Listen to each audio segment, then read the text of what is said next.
지금부터는 뉴스 속에 숨은 키워드 찾아서 그 의미 짚어드리겠습니다. 친절한 키워드 시작합니다. 오늘의 첫 번째 키워드 보겠습니다. 오늘의 첫 번째 키워드는 하필이면입니다. 네, 이번 달 27일 북한과 미국의 두 번째 정상회담이 시작되는 날이죠. 그런데 이날은 자유한국당에게도 아주 중요한 날입니다. 차기 지도부를 뽑는 전당대회를 하필이면 이날 열기로 잡아놨기 때문입니다. 컨벤션 효과 줄어들 게 확실시되는 상황이 됐습니다. 대부분의 한국당 당권 주자들 이 상황이 이렇게 된 마당에 전당대회를 미루자는 입장을 표명하고 나섰습니다.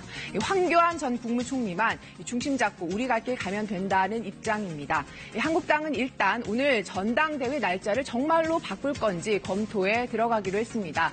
다만 이 후보들이 이구동성으로 요구하고 있는 건 아닌데다 장소도 벌써 잡아놔서 곧바로 결론 낼 일은 아니라는 게 당 선관위 쪽 얘기입니다. 오늘의 첫 번째 키워드 하필이면이었습니다.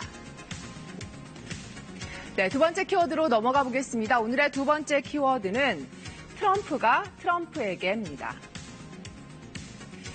네, 두 번째 키워드는 어제 트럼프 미국 대통령의 국정연설장으로 한번 가보겠습니다.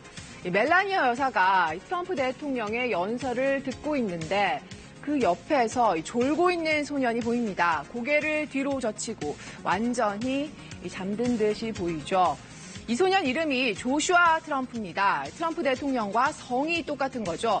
그래서 친구들에게 놀림을 받아왔다는데요. 이 사연이 전해지면서 트럼프 대통령의 국정연설에 초대가 됐습니다. 물론 성은 같아도 트럼프 대통령이랑 아무 관련이 없습니다. 곤히 잠든 사진이 소셜미디어를 통해서 퍼지면서 진짜 영웅이 나타났다 같은 반응도 나옵니다. 초대는 반가웠어도 어린 소년에게는 무거운 주제에 좀 힘든 자리였던 모양입니다. 오늘의 두 번째 키워드 트럼프가 트럼프에게였습니다.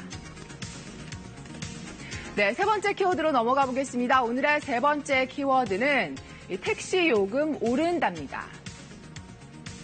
네, 서울 시내 택시 기본 요금이 16일부터 3,800원으로 800원 오릅니다. 서울 택시 기본 요금이 오르는 건 지난 2013년 이후 약 6년 만입니다.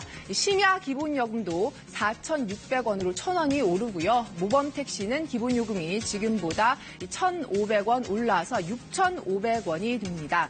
시민들 입장에서는 택시 이용할 때 그만큼 부담이 커지는 건데요.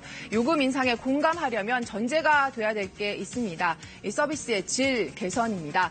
서울 개인택시 조합이 요금 인상에 앞서서 이 서비스 개선 5대 다짐 같은 걸 발표한 것도 그런 맥락입니다.